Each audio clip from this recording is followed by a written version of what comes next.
Bonjour à tous. Pourquoi tant de conversations importantes se termineraient-elles par des malentendus? Pourquoi, dans le couple, ce que l'un exprimerait comme une demande pourrait être entendu comme une critique? Et surtout, comment l'énéagramme pourrait-il nous aider à développer une communication où l'on parle sans attaquer et où l'on écoute sans se défendre? Aujourd'hui, nous allons parler de communication dans le couple et plus particulièrement de l'art d'écouter. La communication est le socle de toute relation amoureuse. Pourtant, elle est aussi l'un de ses plus grands défis. Combien de disputes, de blessures et d'éloignements proviennent d'un mot mal interprété, d'une phrase prononcée trop vite ou d'une incapacité à se sentir entendu? La thérapeute Heidi Schleifer, connue pour ses approches novatrices de la thérapie relationnelle, insiste sur la nécessité d'un espace de communication où chacun peut déposer ses mots sans crainte et où l'autre peut les recevoir sans défense.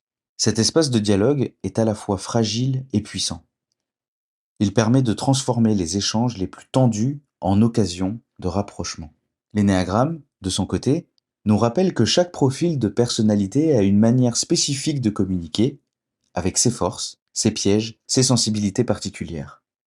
Comprendre ces dynamiques est une clé essentielle pour parler de manière consciente et écouter avec une réelle présence. Dans cet épisode, nous allons donc explorer les fondements de la communication, voir comment les triades et les 9 profils pourraient s'y engager et proposer des pistes concrètes pour transformer nos dialogues en véritables rencontres. Nous allons le faire selon ces parties. 1. Pourquoi la communication est si difficile dans le couple? 2. Les principes de la communication selon Heidi Schleifer. 3. Comment les triades, tête, cœur, corps, communiquent? 4. Les 9 profils de l'énéagramme et leur style de communication. 5. Les pièges à éviter dans l'écoute et la parole. 6. Les pratiques concrètes pour écouter vraiment. Première partie. Pourquoi la communication est si difficile dans le couple? La communication dans le couple est souvent minée par 3 obstacles principaux. Premièrement, la projection. Nous croyons que l'autre pense comme nous et nous interprétons ses paroles selon notre propre grille de lecture. Deuxièmement, la réactivité. Nous répondons en général trop vite, sur la défensive, sans vraiment entendre ce qui a été dit. Troisièmement, les blessures anciennes. Un mot du présent peut réveiller une douleur du passé, ce qui déforme la perception du message. Ces mécanismes font que 2 personnes peuvent discuter pendant des heures sans vraiment se comprendre. Deuxième partie. Les principes de la communication selon Heidi Schleifer. Heidi Schleifer propose plusieurs principes simples mais puissants. Créer un espace dédié, un moment et un lieu où chacun s'engage à être présent à l'autre.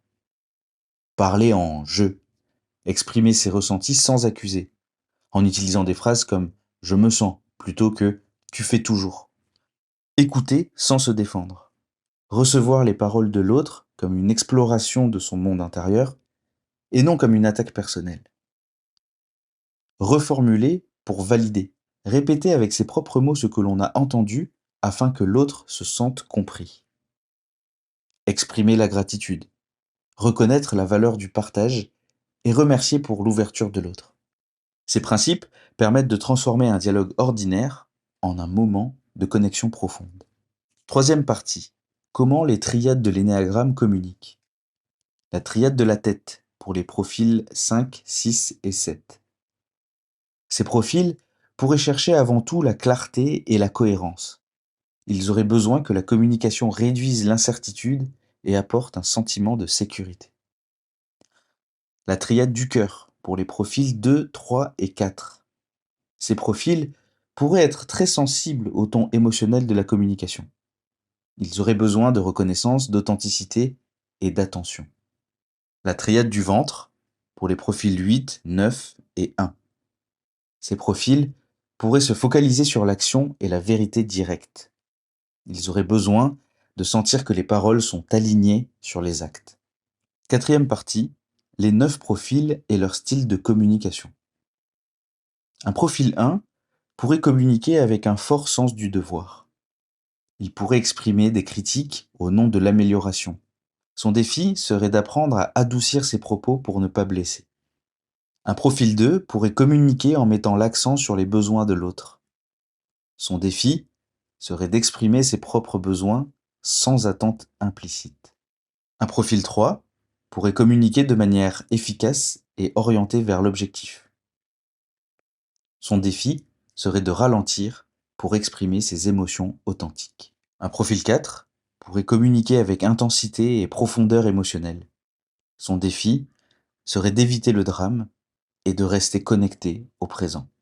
Un profil 5 pourrait communiquer avec précision et concision. Son défi serait de partager davantage d'émotions et de se laisser rejoindre. Un profil 6 pourrait communiquer en posant beaucoup de questions et en cherchant la clarté. Son défi serait de ne pas tomber dans la suspicion ou l'hypervigilance. Un profil 7 pourrait communiquer avec enthousiasme et créativité. Son défi serait de rester présent face aux émotions difficiles sans changer de sujet trop rapidement. Un profil 8 pourrait communiquer avec force et franchise. Son défi serait d'adoucir son intensité pour ne pas écraser l'autre. Un profil 9 pourrait communiquer avec calme et diplomatie. Son défi serait d'oser exprimer ses désaccords plutôt que de les éviter. Cinquième partie. Les pièges à éviter dans l'écoute et la parole. Premier piège. Croire que l'on écoute alors qu'on prépare déjà sa réponse. Deuxième piège. Utiliser des généralisations, toujours, jamais, qui ferment la communication. Troisième piège. Minimiser les émotions de l'autre. Ce n'est pas si grave. Quatrième piège. Se défendre immédiatement au lieu de chercher à comprendre. Ces pièges sont universels, mais chacun y tombe différemment selon son profil. Sixième partie. Les pratiques concrètes pour écouter, vraiment. Premièrement, la reformulation active. Si je comprends bien, tu te sens. Deuxièmement, la pause consciente. Prendre un temps de silence avant de répondre. Troisièmement, l'accord émotionnel. Reconnaître l'émotion de l'autre, même si on ne partage pas son point de vue. Quatrièmement, le rituel du dialogue. Réserver des moments réguliers pour parler sans distraction. Ces pratiques transforment la communication en un lieu de rencontre véritable où chacun peut être entendu et reconnu. Conclusion. La communication est un art difficile mais essentiel. Elle demande de ralentir, de se rendre disponible et d'oser écouter réellement. Dans le prochain épisode, nous parlerons d'un sujet qui concerne cette fois les collectifs. Gérer les conflits dans un projet collectif.